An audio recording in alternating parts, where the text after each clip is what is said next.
Welcome back to my channel. So today's video is going to be a little bit different rather than my usual video. Today I would like to implore everyone to join my book club. I decided to start this book club and I'm going to run it for 3 months because I just feel like I haven't been reading. I used to love to read different books, history books, romance books, and I realized that with media, I should say with YouTube and my different shows I'm catching up on, I have lost my zeal to read. And I really used to love to read really good books that I couldn't put down, from Daniel Steele to James Patterson and Dean Koontz. I just love a really good book. And I know that, with different series out there, like I'm kind of getting hooked on Game of Thrones. I'm behind. I'm on season 6 and I'm getting hooked on another series on Hulu called Handmaiden's Tale. And with that and with YouTube, always watching videos, I tend to not read a lot. And reading is very important. It helps your vocabulary. It just stimulates your brain. You know what I mean? And sometimes watching too much TV or too much YouTube, I realize that I'm not really stimulating my brain as I should. So I'm starting this book club and I want all my friends on YouTube to join in, all my subbies. If you have a good book that you're reading or you're going to start reading, please let me know. And I want to come back in September and I want us to share the books that we have read. I gave us 3 months because I figure that, people have families and they're traveling and kids. So I figured that, the rest of June, all of July, August, and by September, the middle of September, I'll come back and I'll ask you or share with you the books I've read, and I'll give you a little synopsis of what the book I read was about and whether I recommend it or not. So the first book that I read, I got my passion for reading again. I finished it about 1.5 years ago, but I want to recommend it. It's called The 6 Wives of Henry VIII. It's by Alison Weir, and this is a good book. If you are into history and you just love a good history book, it's such a good book. I could not put it down, and it's quite thick, and I can't believe that I would stay up late at night trying to find out what happened next. As you know, King Henry VIII had 8 wives. He beheaded 2 of them, but it's just a journey in which how he acquired these wives and what happened and why he beheaded the wives.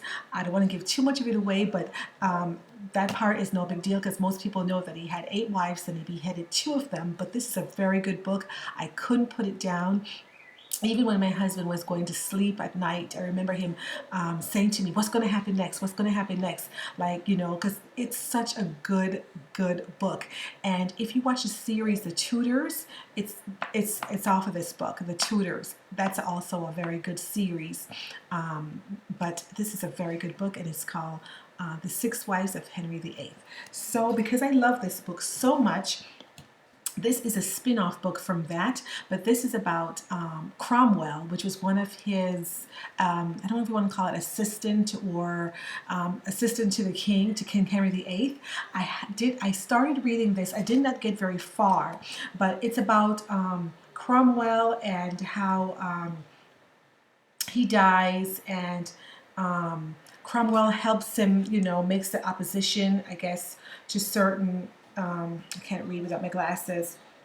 It just says Cromwell helps him break the opposition, but it's a very good book. I think Cromwell was Lutheran, and at the time it was the Catholics against the Lutheran, and it's just a very good book. Cromwell comes in at the time when King Henry VIII marries his second wife, which was Anne Boleyn, and that's where the story, I think, gets really good, because I read this book and this is where he comes in. I think Cromwell was the one who introduced her a little bit to being a Lutheran. So this is supposed to be a very good book. I read good reviews about it. So it's called Wolf Hall, and it's by Hilary Mantel.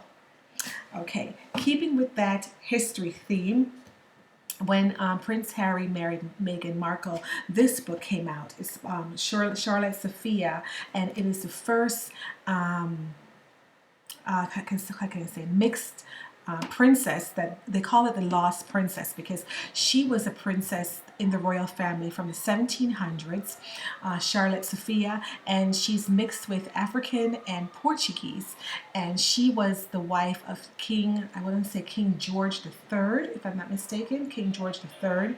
And it goes through her life and her story about how she went through the marriage, and how, you know, her mom wanted her to put on white powder so she could look fairer. And they had a very, very good love story, King George III and Charlotte. And I didn't finish it, but I just got a little bit of it. So this is a little bit of fiction and nonfiction, so there are some historical points in here, but the author said that she also used her imagination as well. So it's a bit fiction, nonfiction book.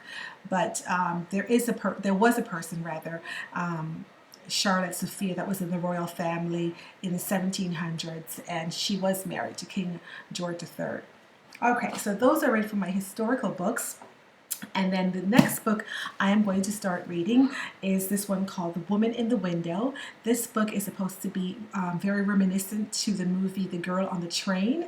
And I started reading this one today. It's very good so far. The first chapter starts out very, very, I want to say juicy, but kind of like, what's going to happen? Because the woman in the first chapter, she's having an affair, and her husband almost walks in on her, but then he drops his briefcase, and they hurry up and get dressed. So that's the first chapter. So I can't put this one down because I want to know what happens, but it's very reminiscent to the Girl on the Train, if you've seen the movie. So it's called The Woman in the Window, and I can't wait to finish this book. So 1, 2, 3 books I hope to read, or at least one of them. I don't think I'm going to read all 3 realistically by September, but I at least want to get one read.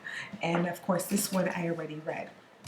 Okay, and the last 2 books are basically devotional book. This one is by Sarah Young, and this is a devotional book. It's very easy, as you can, I was showing you, the pages are just very, very simple, short. This will be for daily devotion. This will be another day, and in it, it's just daily devotion for that day with the scripture, and each day has a different devotion. And when I wake up in the morning, sometimes I'll read this or I'll read the Bible, but since it's very short, I'll tend to reach for this. And then, of course, no better book than the Bible. My mom gave me this Bible years and years ago. It's very dear to my heart. It's called the Quest Bible. I love this Bible because it's more of a study Bible. It's a regular Bible with the NIV version, New International Version. So it's not the King James Version that speaks like they did back then. It's a New International Version, which is easier to understand. I love this particular Bible because it's kind of like a study Bible, and you probably can't see it, on the shaded areas right here and right here, right there, it will explain a scripture, or it will explain a story that happened in the Bible that you may not understand. So let's say, for instance, you don't understand why they wandered in the desert for 40 days and 40 nights.